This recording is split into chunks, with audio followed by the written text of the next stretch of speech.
We are now recording. Okay. All right. Hello, everyone. My name is Mr. Rivas. I'm one of the newer college coordinators. I work along with Kelly, and we have Sheila, one of the counselors here. I'm Miss Kendall. I'm one of the counselors, and I work with students with the last names A through C. And Winston and I will be on the call afterwards to answer some questions too. But we're going to go through a little slide deck for you. Yeah, so the purpose of this slide deck is really just explaining the college application process. And we know we're going to try to distill it as simple as possible so it's easy to follow along. We can't cover every single thing, but that's where we're going to have the opportunity for y'all to ask any questions that you might have that we didn't cover. So the first thing about the college application process, I don't know why. So the slide deck is not showing the public. Okay. So the first slide was on types of universities and colleges, and I don't know why the slide deck is missing the public part, but there's two types of colleges. There's public and private. When we think of public, we're thinking of the state schools, right? We're thinking of Oregon State, Oregon.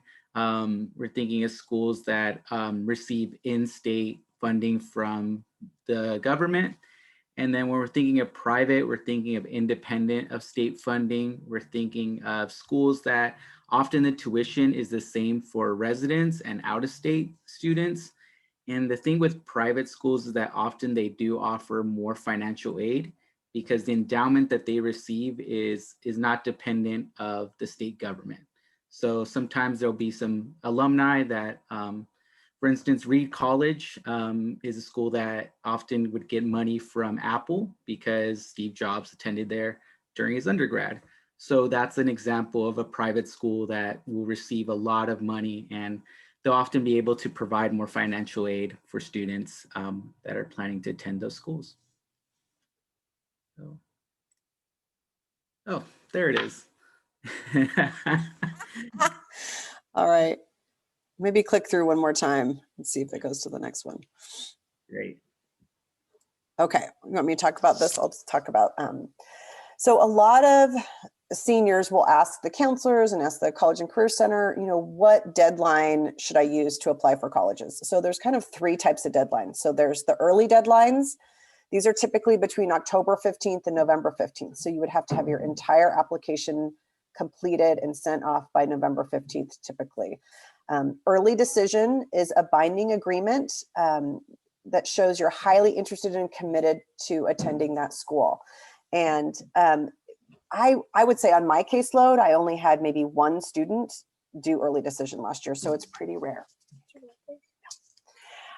Early action is much more common for students to do. I would say over 50% of my students who applied last year did early action. It's a non-binding agreement, and you can apply to multiple colleges and universities at the same time. And the advantage is that you get your admissions decision a lot sooner, oftentimes by the holidays. There's restricted early action, which is non-binding, but you're not allowed to apply to other private schools. And that's not quite as common, but I would say early action is one of the most common that we have our students do. The regular deadlines are typically between November 30th and February 15th. So if you're a senior, during your senior year, if you really want to have those first semester grades on your transcript prior to applying, prior to the February 15th would be, doing a regular decision would be better. And then a lot of schools like PSU, for example, will review applications all the way up until the summer.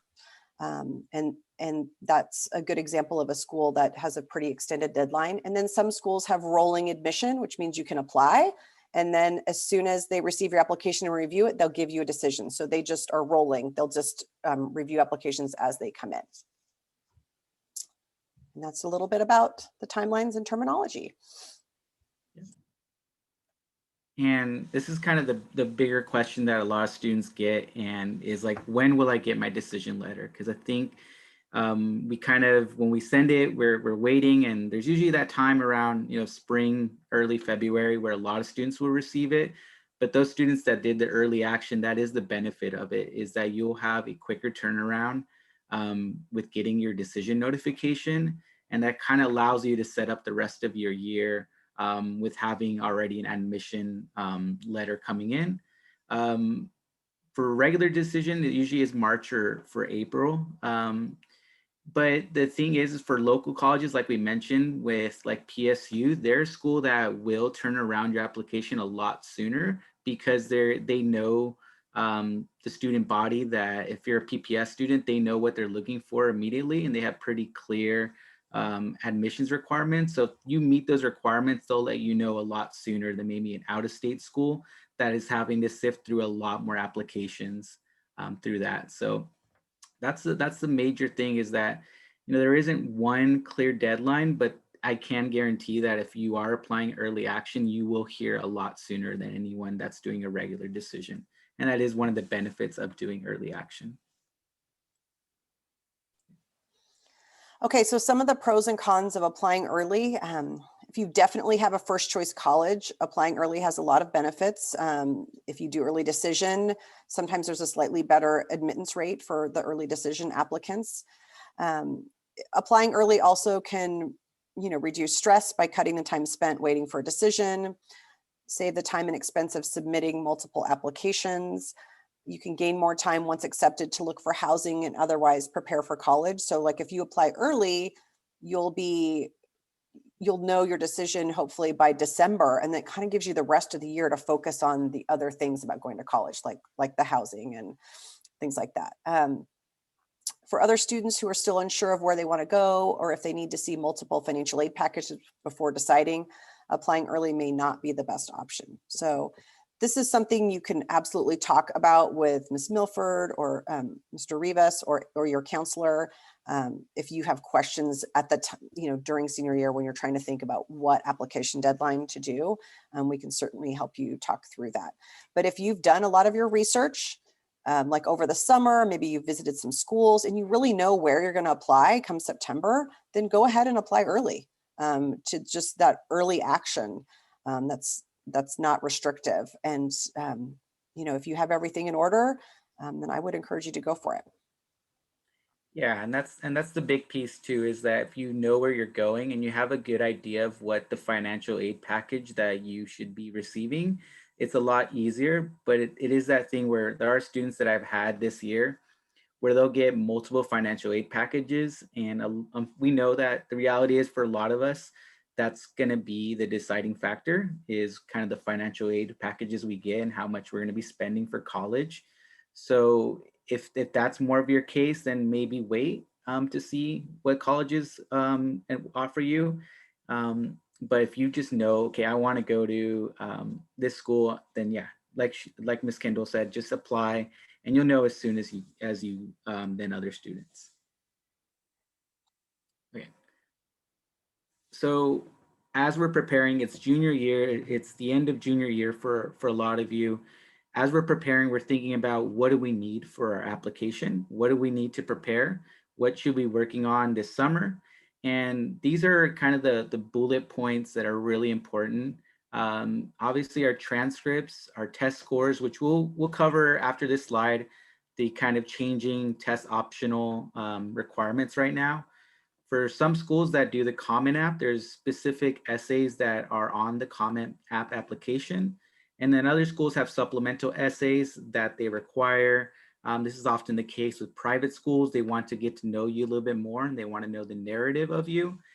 And then teacher and counselor letters of recommendation, which Ms. Kendall will kind of also talk about a little bit more, which is really important. I really want to stress this piece.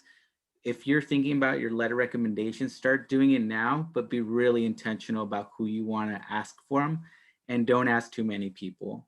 And then lastly, some schools do require an interview. This is more rare. This is usually for the Ivy League schools, or a lot of times for music and film schools. If you are planning to go to like Berklee College of Music, they do require an interview piece where you perform. So that's usually more for performing arts schools, is that they do require an interview. So I want to talk a little bit about the letters of recommendation.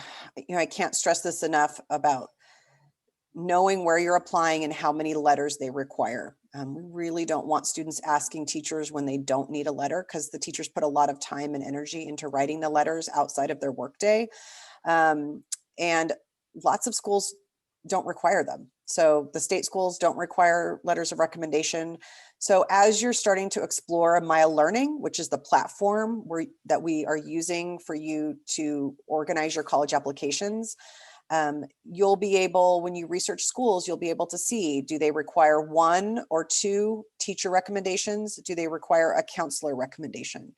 And if they require them, we're more than happy to fill those out for you. But because we get so many requests, if it's not required, we don't want to do it also because the schools won't look at it. If the schools don't require it, they aren't going to read any that come in because that's not equitable with all the students. So the common application is the application that most students will use because you can apply to multiple schools using one application only.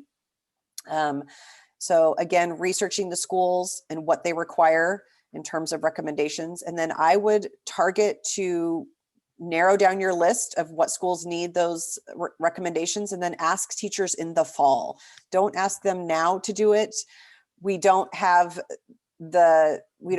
Once we get you rolled over into senior year, the Maya Learning platform will be set up for you where teachers can upload their recommendations. That's not set up for you right now. So, but Kelly, correct me if I'm wrong on that, but I just think it's easier if you ask teachers in the fall and give them at least 3 weeks notice, 3 school weeks notice. Don't ask them on December 15th saying you need a recommendation on January 1st, because that's our holiday vacation or winter break. And we aren't expecting teachers to work over the break, and some people travel and don't bring their computers with them. And so 3 school weeks of time, because some teachers are writing up to 20 letters during their personal time. And same with the counselor. I think I wrote 35 letters of recommendation or filled out forms for 35 folks. And we really have to budget that into our schedule of how we're doing it. So we're happy to do it. We just need a little heads up about it.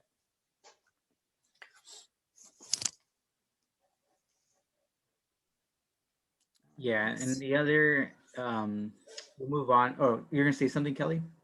I was just going to add that we will have a letter of rec lunch and learn in a few weeks to describe the whole process for getting letters of recommendation as well. So you can attend that to learn the process. Yes, and I would emphasize that too, is that we offer, it's, hoping, crossing our fingers that we're back in session full time in the fall. Like there'll be a lot of opportunities to learn more about this and this is maybe the first time you're hearing about it, but we will definitely be sharing it multiple times. So just be on the lookout for those opportunities. Yeah, and for the summer, we're hoping to have a college workshop where we're hoping that it is the case where for juniors that would like to learn more about doing the essay part of it, we'll have more of a workshop so that you can actually spend time working on your essay during the summer. So that's one less thing you have to worry about as we get closer to actually applying.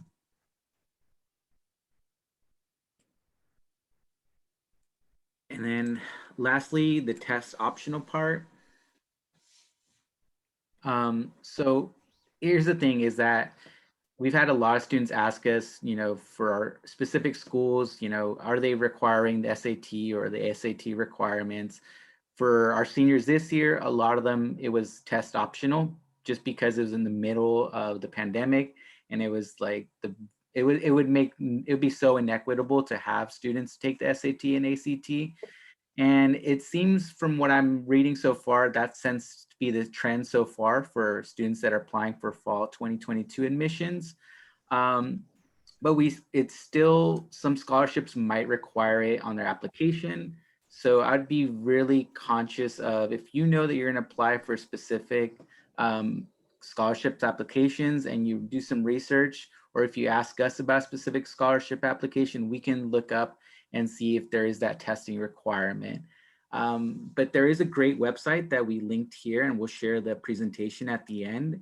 It's called fairtest.org and includes a rolling list, and they update this list once a week with all the schools that have decided whether they're going to be test optional for fall 2022 and potentially up into the next couple years as well, because there is kind of this back and forth whether schools are going to use SAT and SAT or ACT as part of their admissions process. I know that a lot of Oregon schools won't require it for fall 2022, but I would either go to this website or ask one of the college coordinators, me or Miss Milford, and we'll double check and we'll make sure that you don't need to take it if you don't need to.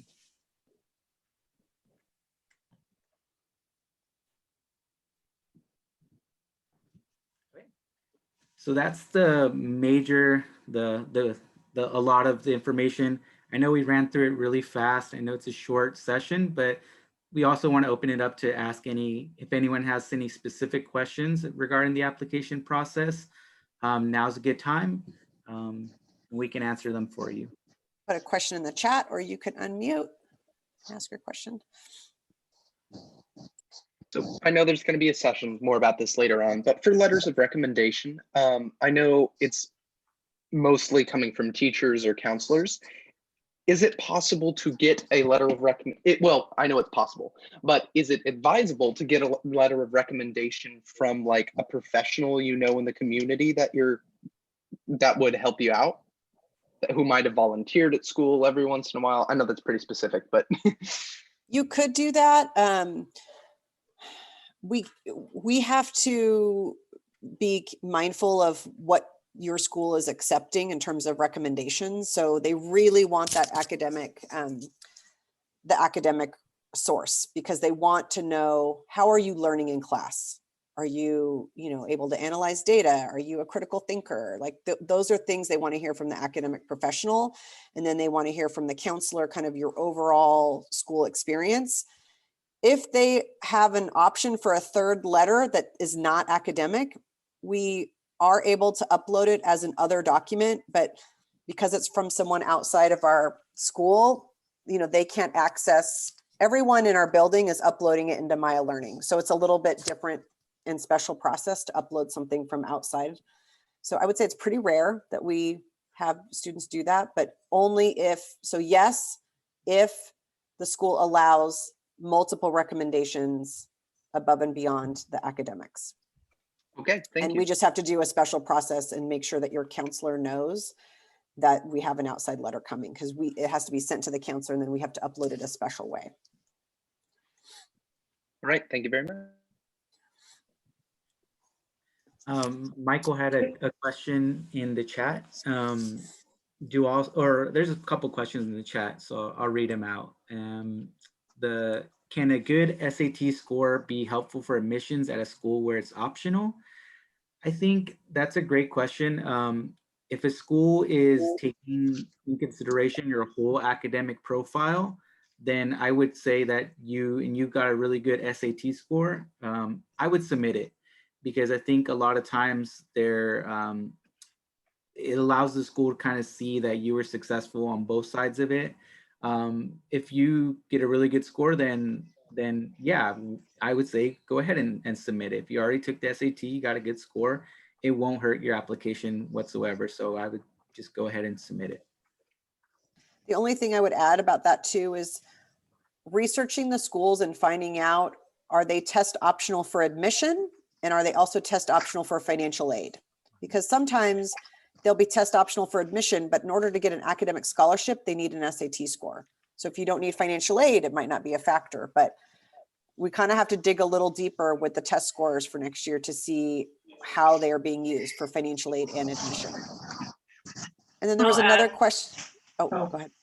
I was just going to add, it does seem like most schools that have gone test optional are getting the message loud and clear that it doesn't make sense to be optional for application and yet required scores for merit aid. So mostly schools are not, if they're optional, they're optional for both, but you do want to double check. Double check, yeah. And then there's a question that says, do all schools have early application and admission? I would say most schools do. I mean, that's really been the trend. Most schools have an early action deadline of November 1st or November 15th. Like all the University of California schools have a deadline of November 30th. So that's just like their regular deadline. They don't really have an early deadline. So some of even the regular deadlines can be kind of early-ish. So that's something to be researching this summer, is what are the deadlines for your individual schools. And early deadlines can flex between November 1st, November 15th, November 30th. Another Okay. question, and this is a great question that, since we've been in CDL, the relationships that a lot of students have been having with their teachers may not be the same. And how can we address for students that, have been off video or muted during courses? Is using a teacher from freshman year frowned upon? I would say when you're looking for your letter recommendation, you want people that can speak to the work that you've done.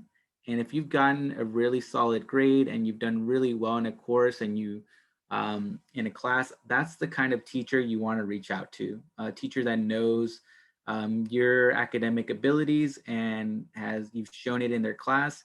Even if you may not really know that teacher very well, you'd be surprised. A lot of teachers notice when you've been doing really good work and they will write a really nice letter recommendation. It is obviously better when you know a teacher more in depth, but I would say I would go with the teachers from classes that you feel like you've done really well and that they can write based on that experience of you doing well in that class. And I would pick a core teacher, so someone from a core academic area. And part of the process in asking for a letter of recommendation is that you talk to the teacher about it. So you're giving them a form that's going to say, what schools you're applying to and what's the deadline for when you need the letter. And then we always encourage students to include a resume to give to the teacher. And then talk with the teacher about some talking points that you feel like you might want them to emphasize, especially because we've been in CDL for so long. The teachers would appreciate that, would appreciate you having a little dialogue about like, hey, here's the things that would be great if we could emphasize. Here's what I noticed about myself, and then you can have a back and forth with the teacher about that. So the key in getting a good letter, I think, is having that communication with the teacher ahead of time when you ask for it, about just not just sending them an email and saying, hey, I need a letter of recommendation. Can you write one? Like, include a lot of information about yourself and have that dialogue.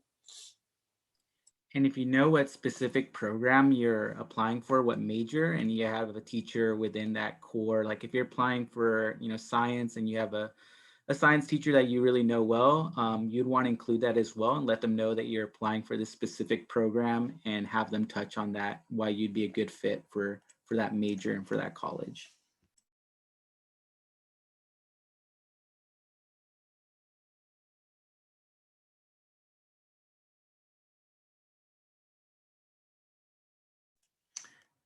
Is there any, Yeah. any other questions that anyone has? You can just unmute yourself, write in the chat.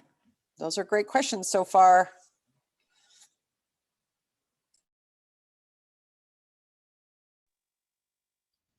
I was wondering where we can find recordings of these lunch sessions. Yes, Good I think question. we're gonna we'll put them, I think Kelly, we're gonna put them in on our website, on the school website, and then we are making a Canvas page for juniors and for all grade levels. That is kind of like a virtual platform for students to be able to access a lot of the college and career information we have. Is there anywhere else we'd put it, Kelly? Yeah, those are the two places. Our website is in the process of being redone. So we're adding content to it all the time. They're not there yet. So this is the second one we've had, but we're going to start building that up. So they'll be there. And we will also drop them into the Canvas, which shows up as an advisory class for you in your Canvas dashboard. So you'll be able to click on that. Someone asked if students get to see the letters of recommendation. So typically, no. Part of the common application is that you're signing a waiver. You're waiving your right to see the application, to see the recommendations. And that's typical that students would go ahead and check that box. And so those recommendations are private between the faculty person and the university. But if you have any question about what a teacher would be writing, if you have concerns, maybe that's not the right person to write you a letter, or just having that discussion with them again about things you would want to emphasize. Our teachers write great letters. I read a lot of them because I just reviewed the documents that are being sent to the universities, and our teachers write glowing recommendations all the time. So They know how to do it. But you just want to pick your person carefully. And I think if a teacher feels like they wouldn't be able to write you a good letter for some reason, then they'll be honest about that and say, you know what, it might be better for you to pick another person. I don't know if I've seen enough of you academically to be able to write a good letter. And so teachers will be honest. I'm thinking of a couple things to clarify. If this isn't obvious, Maya Learning is a tool for you to use to do college and career research on, but you will have to build a college list that you're applying to, put those schools into Maya Learning, because Maya Learning is the tool that our high school uses to submit all of your letters of recommendations and forms and transcripts to all of the colleges and universities that you apply to. So Maya Learning is used for research, and it's used for us to communicate with colleges. That was one point of clarification. And then as far as the process goes for applying to school, if you're going to apply to a community college, it's a very simple online application you do on their website. Usually it takes not more than 20 minutes to do, and you automatically get admitted. Community colleges, you automatically get admitted to. Those are 2-year colleges that you could do certificate programs, or you can do a transfer program where you would do an associate's degree and transfer to a university to complete 2 more years of school and get a 4-year degree. Now, if you're going to public universities, typically that's also a very simple process that you apply directly to the institution on their website. Most of the time they're short answer writing, but not a lot of large essays. U of O requires a personal statement that's similar to the Common Application essay. It's a 650-word essay, but it's usually pretty simple process. And you call it a day. And then if you're applying to private universities, and some of our publics now are also on the Common Application, most of them use the Common Application, where you can fill out all your information on the Common Application and send it to multiple schools. You do required to write 1 essay for that. And that's the platform where usually you're required to have teacher letter of recommendations. That's for private schools, some publics, and the publics don't require letters of recommendation. I hope that clarifies maybe a little bit of how and when how that process works. Maybe it sparks some questions too.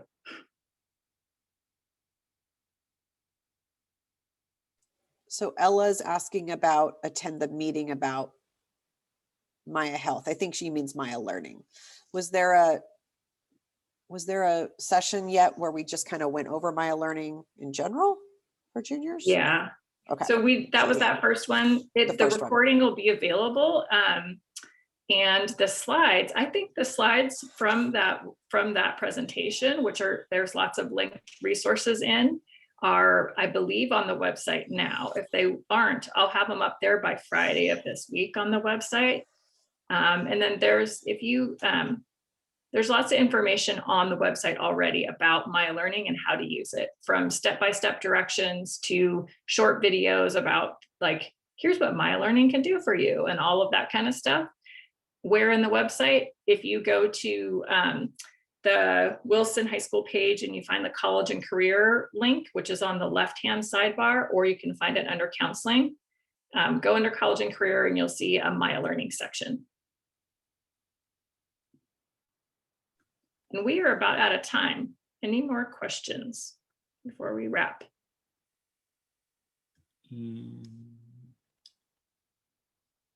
Yeah, I would say as well, if you feel like you're on Maya Learning and you're stuck, don't hesitate to email Ms. Milford or I, and we can walk through it with you one more time, because it is a new platform and I'm not sure that everyone's had the opportunity to explore it.